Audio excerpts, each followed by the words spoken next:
May 5, 1945. Castle Itter, Austria. 5 days after Hitler's death, the war in Europe is nearly over. But on a remote Austrian mountaintop, one of the strangest battles in history is about to begin. Inside a medieval castle, a small group of American soldiers are fighting for their lives. But they are not alone. Fighting alongside them, shoulder to shoulder, are soldiers of the German Wehrmacht. Their enemy? The Waffen-SS, Hitler's most fanatical troops.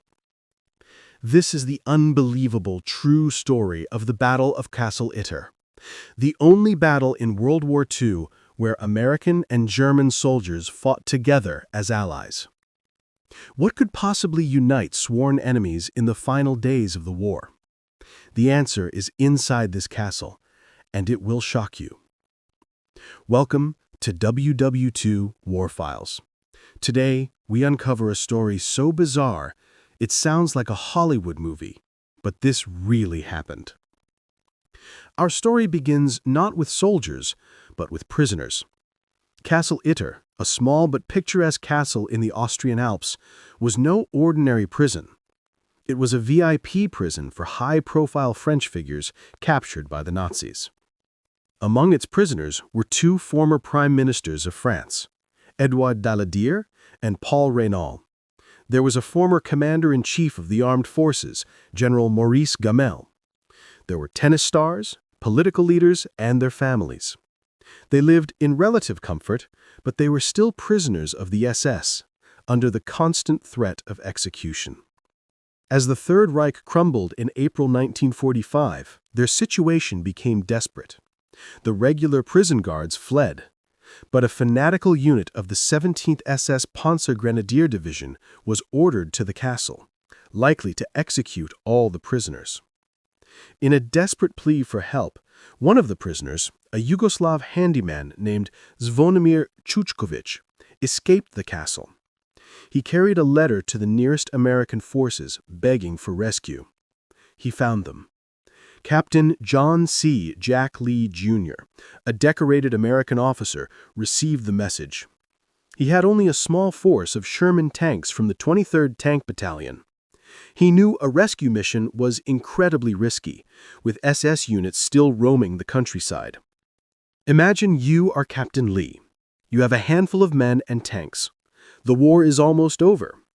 Do you risk everything to save a group of enemy politicians? Leave a comment with what you would do. Lee, a man of action, didn't hesitate. He decided to mount a rescue. But as he prepared his small force, he encountered an even more unlikely ally. Major Josef Sepp Gongl, an officer in the German Wehrmacht. He had been a career soldier who had grown disgusted with the Nazi regime. He had been secretly working with the local Austrian resistance. When he heard about the prisoners in Castle Itter, he knew he had to act. He approached Captain Lee under a white flag. He offered his men, his knowledge of the local terrain, and his life to help save the French prisoners from the SS. And so, the strangest alliance of the war was formed. A handful of American tankers and a small group of anti-Nazi German soldiers united by a common enemy and a common sense of duty. Their destination? Castle Itter. Their mission? To hold the castle at all costs. Captain Lee's force was small.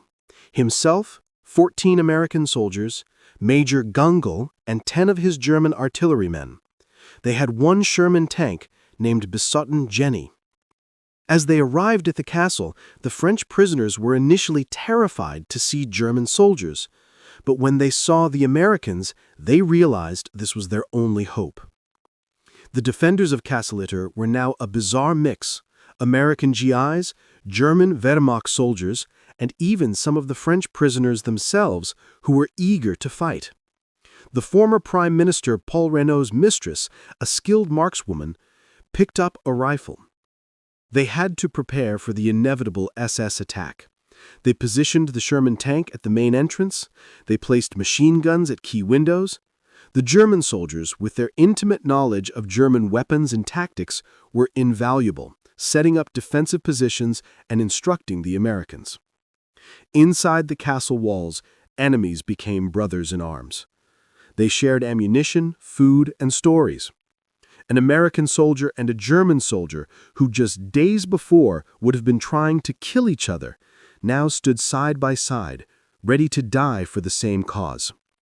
This is a moment of incredible humanity in the midst of war. What do you think was going through the minds of these soldiers? Share your thoughts below.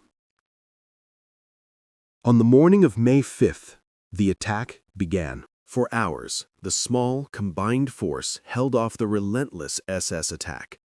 The castle walls provided good cover, but they were heavily outnumbered and outgunned. The Sherman tank, besought in Ginny, was destroyed early in the fight by the 88mm gun, leaving a gaping hole in their defenses. Captain Lee ordered the French VIPs to hide in the cellar, but many refused, wanting to be part of the fight. Major Gangel, the German officer, was everywhere, coordinating the defense, fighting with courage and skill. He was a true leader, earning the respect of the Americans he was fighting alongside. Then, tragedy struck. As Gangel tried to move former Prime Minister Reynaud out of the line of fire, he was struck by a sniper's bullet. Major Joseph Gangel, the Wehrmacht officer who had risked everything to save the prisoners, was killed instantly. He died a hero, fighting against the very regime he had once served. By the afternoon, the defenders were running desperately low on ammunition. The SS were preparing for a final assault to breach the main gate. The situation was hopeless. Captain Lee knew they couldn't hold out much longer. He had one last desperate idea. He asked the famous tennis star Jean Bourratras, one of the prisoners, to do the impossible. Bourratras, still athletic in his 40s, agreed to vault over the castle wall, run through the SS lines, and get a message to a nearby American unit for reinforcements. It was a suicide mission, but he made it. As the SS began their final push, the defenders prepared for their last stand. They were out of ammo, exhausted, and knew death was imminent. It's the final moments. You have no ammo. The enemy is at the gate. What is your last act? Do you surrender or fight to the end? Tell us in the comments. Suddenly, they heard a new sound. It was the sound of American tanks. Reinforcements had arrived. The SS, caught between the castle and the relief force, quickly scattered and fled. The Battle of Castle Itter was over. The defenders had held the castle. The prisoners were safe. It was a small battle in the grand scheme of World War II, but it was a profound one. For one brief, shining moment, on the mountaintop in Austria, the lines of war were blurred. American soldiers and German soldiers chose their shared humanity over their uniforms. They fought and died together, not for a flag or a nation, but for what was right. Captain Jack Lee was awarded the Distinguished Service Cross for his heroism. Major Joseph Gangel was honored posthumously as a national hero in Austria. A street in the nearby town of Virgil is named after him. The Battle of Castle Itter remains a powerful testament to the fact that even in the darkest of times, individual choices matter. That courage and honor are not defined by the uniform you wear, but by the actions you take. This story shows that enemies can become allies for a greater good. Do you believe this is a lesson we still need to learn today? Let us know your thoughts in the comments below. Your engagement helps us bring more of these incredible stories to light. Thank you for watching WW2 War Files. If you believe stories like this need to be told, subscribe to our channel and share this video. We are dedicated to uncovering the forgotten files of the war.